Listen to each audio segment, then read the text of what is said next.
The number one fear of retirees is running out of money.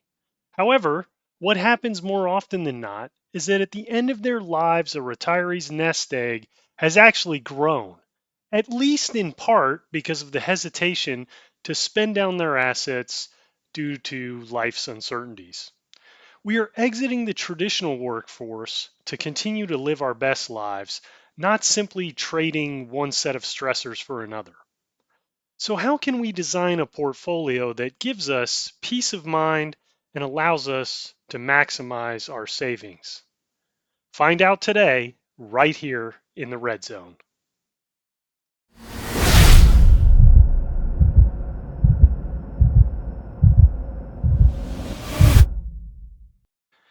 We generally have two options for a portfolio that pays: reduce some risk but retain a primarily accumulation style portfolio, or create a portfolio of assets solely focused on paying us.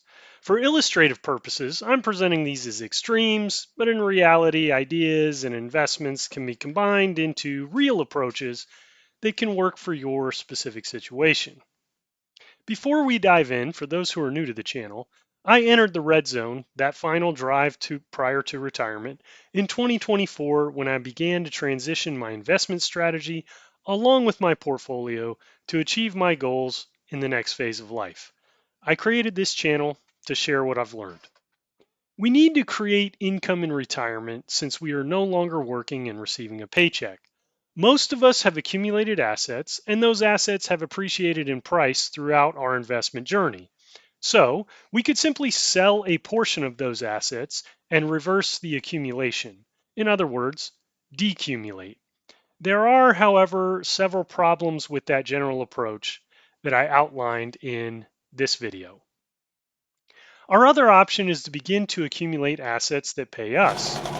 We still need some growth in retirement, primarily to combat inflation, but we're more concerned with protection against loss in the red zone than maximizing gains. Why is that?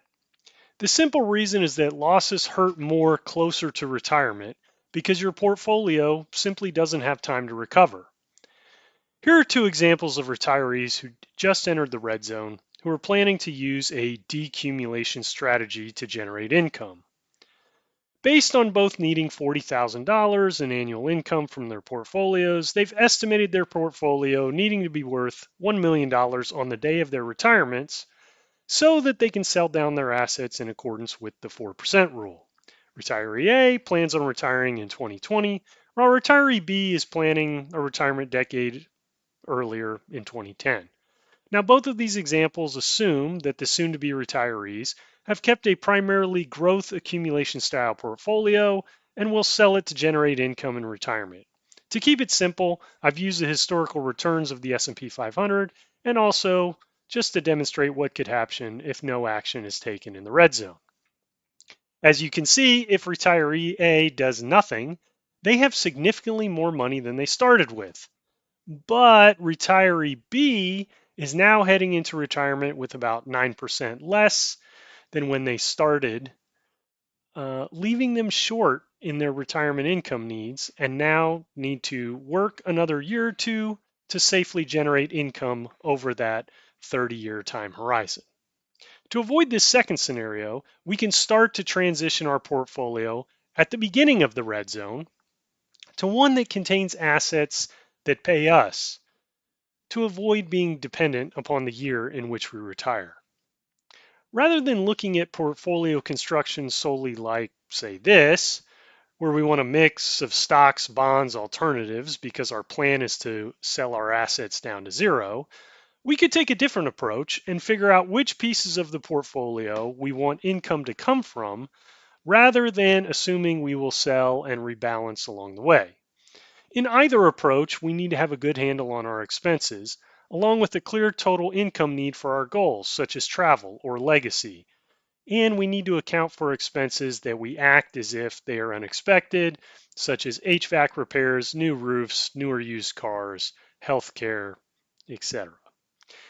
Now, if we have any spades players watching, the cornerstone of income is the big joker. It's guaranteed, although nothing is truly guaranteed with the exception of death and taxes.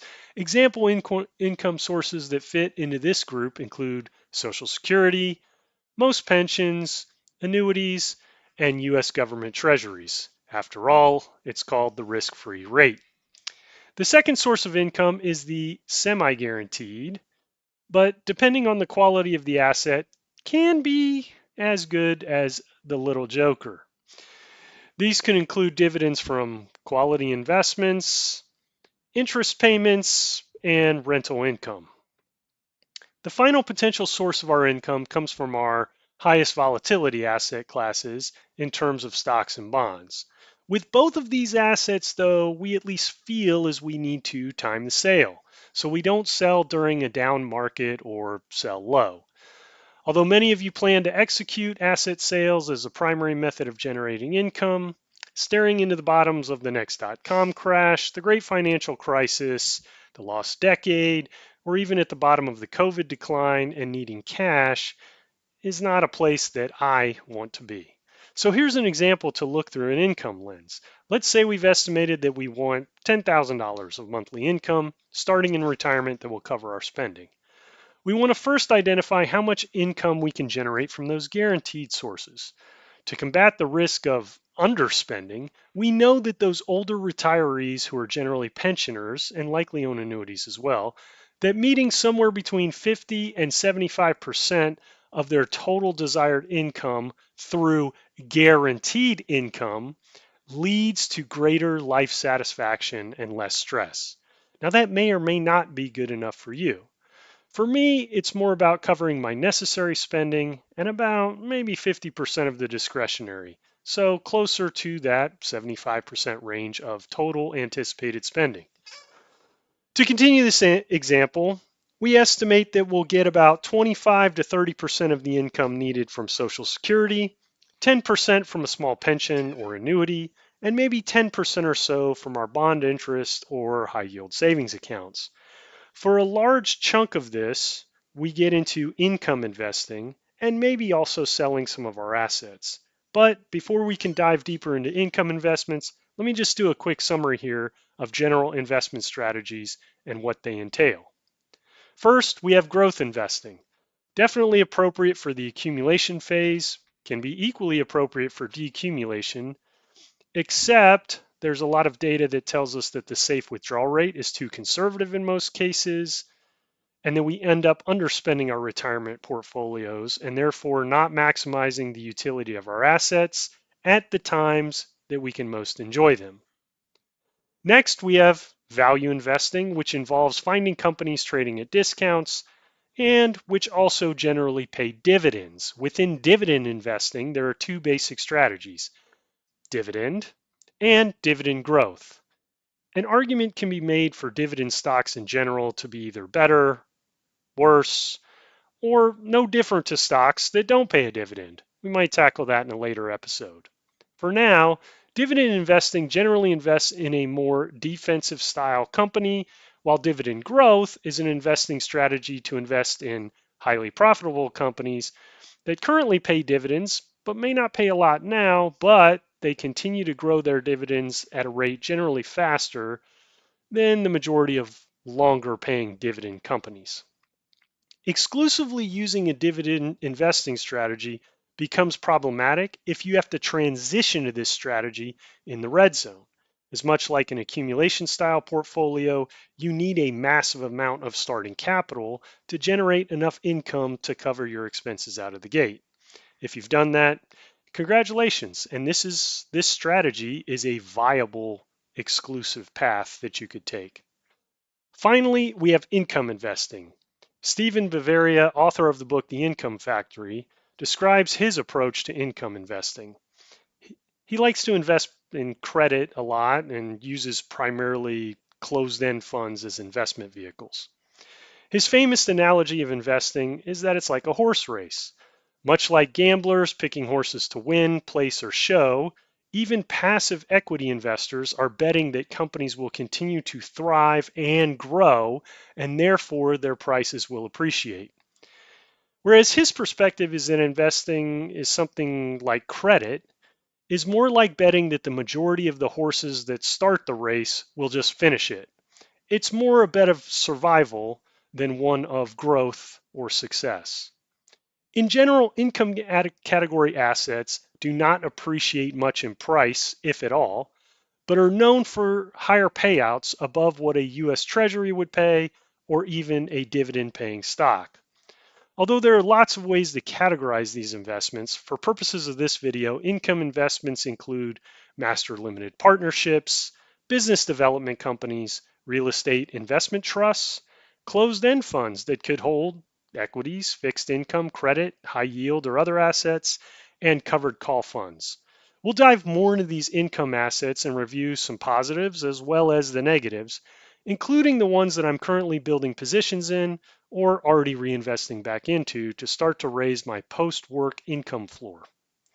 From an asset allocation perspective, a red zone portfolio would retain a fairly sizable portion of an accumulation portfolio. From an allocation standpoint, it takes about 20% of the overall balance and places it in the same growth asset most likely already have. In this case, we'll use the largest S&P 500 index ETF VU for this portion. Really, the purpose of this allocation is to continue to get growth in the portfolio to combat inflation and build the last piece of our discretionary income needs through selling of assets. The percentage is much smaller than most portfolios, assuming an overall decumulation strategy, because in a red zone portfolio, we're not relying on this in a short-term sense, needing to sell to cover our bills, and those portfolios often view S&P 500 index funds as more foundational than a growth play. It then adds 20% in the form of a value ETF, and for this example, we'll use one of the more popular dividend growth ETFs in the form of SCHD. The purpose of this allocation is to provide some income, obviously, but more importantly, grow the dividend over time, at least at the rate of inflation, but likely doing better. We're going to continue to keep it semi-traditional here and have 10% in bonds. But for me personally, I will not be investing in any bond fund in this particular portion of my portfolio. Next, we'll keep 10% in cash.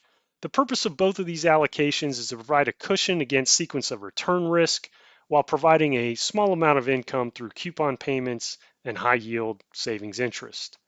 For the remainder 40%, we'll look to those income producing assets that I mentioned earlier. Here we are looking at investing in assets that can generate an overall portfolio return of about 8% consistently. Why 8%? In a general sense, assets that start to pay more this and cross the 10% threshold in our current interest rate environment tend to be a little too risky for me personally, while assets paying under that amount aren't rewarding me enough for investing in this category, and I might as well invest in dividend growth. Income investing is growing in popularity, but is relatively new to the majority of investors. So how then can we make decisions and ultimately select the actual assets that go into that income portion of our red zone portfolios? Join me in follow-on episodes where I dive into specific assets, compare them, and show you how I arrived at my own conclusions. Feel free to leave a comment and let me know what you think. Until next time, continue that final drive to grow your wealth in the red zone.